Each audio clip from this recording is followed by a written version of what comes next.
It's time for the Freedom in 5 Minutes podcast. Powerful and liberating business strategies you can start in 5 minutes or less. Now, here's your host, Dean Soto. Hey, this is Dean Soto, founder of FreedomIn5Minutes.com and Prosulum.com. Prosulum.com. And we're here again with another Freedom in 5 Minutes podcast episode. Today's topic is this. Your leaves may be green, but those are not leaves. That and more coming up. Good morning.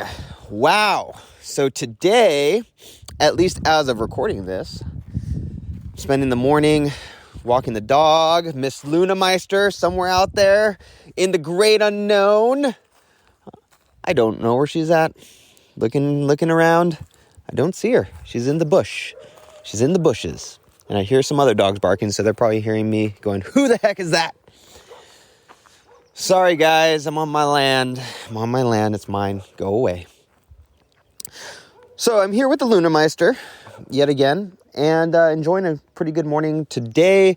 I will be off to speak at 4 different places throughout this week.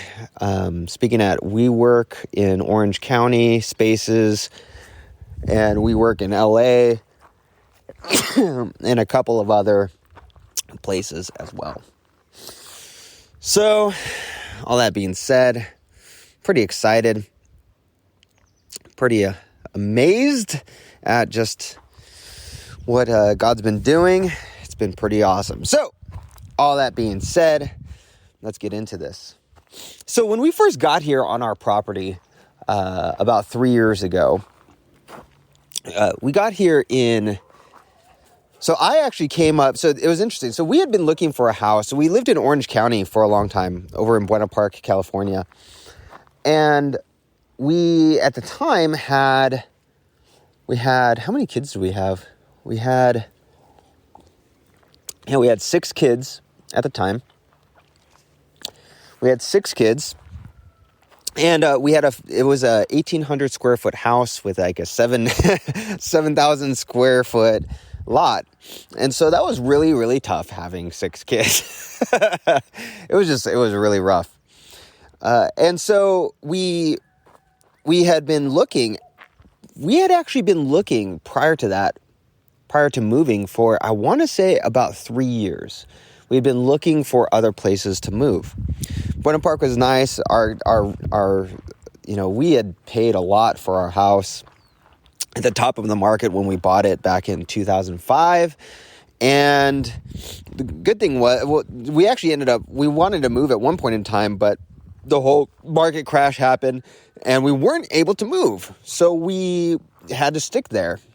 It actually ended up working out and everything because we were able to sell our house for a lot more than what we paid for it after all was said and done. However, we had a hard time finding a place. Partially it was because I wanted to move out of state. I wanted to move out of California. My wife has her family here. I have my family here in California as well, but I'm definitely less attached to my family than she is. And so even moving an hour away, at least at the time when we first started looking, was a big deal. It was a really big deal, actually. And so we started looking at various places that were maybe about an hour and a half away. And we just couldn't find anything. And everything that we could find, the doors were just closing. It would close. So we spent so much time. I was getting so frustrated. And then, my wife, Marissa, she didn't want to move too far, like I said. And so that was another hurdle. Was we actually went to counseling. We did a whole bunch of stuff because we just could not agree. And it was funny because we ended up I ended up taking her on a trip to Idaho, which was about 13 hours away. And it was funny because her parents were we're like, oh my gosh, an hour and a half away? Oh, that's a lot. I don't know if we'll ever be able to see or whatever. So we went on a family trip to Idaho to look at houses in Idaho, and that was 13 hours away. And when we got back, her family was like, oh yeah, 4 hours away is not that bad, as long as it's not 13. So they changed their tune real quick when they thought that their daughter was going to be about 13 hours away. So, so all that said and done, we're looking, and this one trip came up where my wife couldn't go. So it was actually just me and my son, my oldest son. And so we drove up here and we were looking around. Long story short, out of the total providence and things working out, we ended up finding this particular property that we're at right now. And because of finding this property, one really interesting thing happened. So we're walking on our property. For those that don't know, I have about 20 acres. It's up in the hills, and it's very green, at least right now. It gets very green in the spring, kind of winterish to spring, and then it gets kind of brown from then on. It looks dead, but it looks like Narnia. It looks like Narnia in the spring. It's so beautiful, and we have a running creek. We have all this other stuff. It's pretty amazing. Well, we got here, and we're walking around, and one of the things I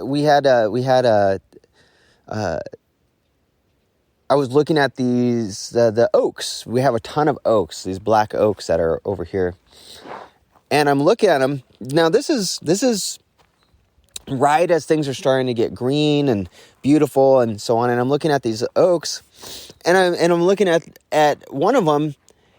And I'm like, wow, look at all that green. That's amazing. And I forgot if it was my aunt or the handyman. It might have been after we actually moved in. I don't remember. It was 3 years ago. But they were like, yeah, those aren't leaves. That's mistletoe. And I'm like, what? Really? And they're like, yeah, that's pretty much just killing that tree. Like, that tree is pretty much almost dead. And I'm like, oh, I did not know that. So mistletoe is a thing here. Mistletoe, you can see these big bunches of green on a tree that almost looks like it's dying. Like all this greenery on a tree that's actually dying. And while it might look like those are leaves that are giving beautiful life using their chloroform to do photosynthesis, that's my public education there for you, by the way. I think I learned that like every year for 16 years. Anyway, that green photosynthesis, you get bringing life to the tree, right? No. That green is bringing life to the mistletoe as the mistletoe sucks the life out of the oak, the beautiful oak tree that's been there for years. Not very fun, yeah? Not very nice. Well, yeah, mistletoe sucks. And when I saw that, I'm like, wow, that really sucks. So how do you get rid of it? And aside from using some nasty chemicals, really the main way to get rid of it is to cut it out. Just cut off the branches. And you actually have to cut the branch back, I think about a foot. Otherwise, it could potentially still grow out of the dang tree. Because it's inside, it actually becomes part of the tree. And so while this might seem like it is a life-giving, symbiotic relationship, that mistletoe is eating, feeding, It's a vampire sucking the life out of that tree. It might take a year. It might take 10 years. It might take 20 years. But eventually that tree is going to die. And you know what happens to the mistletoe? After it breeds and gives off seeds and everything like that. You know what happens to the mistletoe? That mistletoe dies as well. You start seeing it start to start turning brown. And it eventually dies off and kills itself.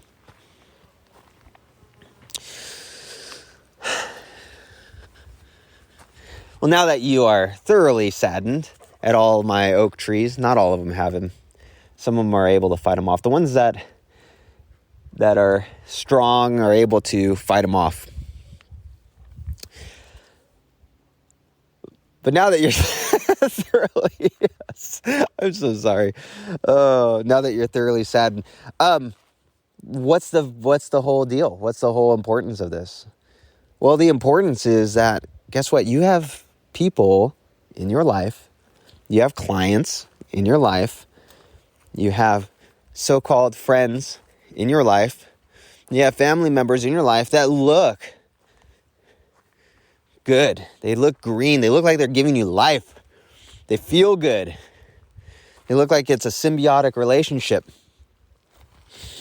But in reality, they're slowly sucking the life out of you. Sure, that one client that paid you a lot of money to come and help them with something, but you just had it in your gut, probably not the best client to have. That one client, probably not the right client right now. Sure, they might, that money might have been great, but they constantly bug you. They are talking smack on you, even though you're giving a good service. They're taking up a ton of your time, taking a ton of your account manager's time. They're doing a whole mess of stuff that are just sucking the life out of you slowly. It's those people, it's those individuals that, while they look like beautiful green leaves in the tree of your social circle, that need to be cut out. The cool thing about it is, if the one of the great ways of cutting people out like that is just being honest with them. Being as honest as possible. Because when you're honest with them, or what you're feeling or whatever, a lot of the times they cut themselves out. And there's been numerous times where I've actually had to say, hey, I don't think a virtual systems architect is actually right for you. You're not following the system. You're not making the videos. You're not doing the 5 minutes a day that it requires.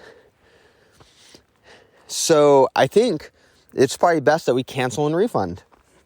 And one of two things will happen.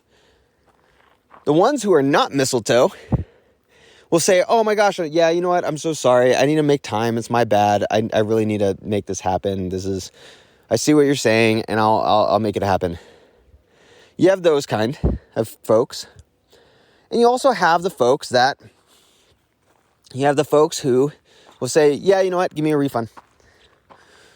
Boom. And yeah, it hurts a little bit. Anytime you cut something off, it's going to hurt. But ultimately, once they're cut off, you end up, what happens when you cut off a branch on a fruit tree?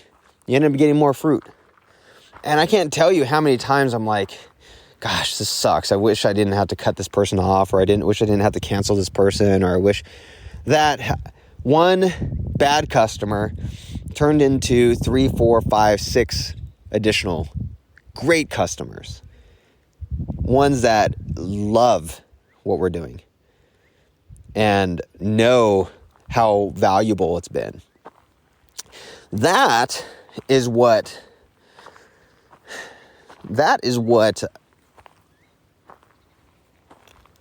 happens when you prune these types of bad mistletoe. If you don't, eventually it's going to suck your business so dry that you might not even have a business anymore. Those are the types of people who want to do lawsuits as well, right? Because even though you gave them a ton of value and they failed to use the system, they failed to do whatever you wanted them to do, what did they do? They wanted to do it their own way. They didn't get what they expected, even if they got a benefit. And then they start nitpicking and then they start suing, right? So I challenge you, and I know it's hard. It's hard for me too, but I've learned to love it, actually. Learned to grow with it. I challenge you to see who your best clients are and who your worst clients are, and do a little something nice for your best clients, and possibly cut off those clients or friends or whomever you know who are mistletoe. And you don't, if it's friends, family, simple way to cut off, just stop talking. Just stop interacting. That's it. That's all you have to do. But I challenge you to do that this week. All right. So, all that being said, I am going to grab some eggs. I'm at the chicken coop. Let's see what my work has produced. I'm going to grab some eggs. But I will see you on the next Freedom in 5 Minutes podcast episode. But before I go check. If you haven't subscribed to the podcast, you got to go to Google. Type in Freedom in 5 Minutes. And whatever podcast app you like. It could be Apple Podcasts. It could be Spotify. It could be Stitcher. Go check that out. Type it in. Subscribe. Leave a review if you like the podcast. If you don't like the podcast, just go listen to something else. No, just kidding.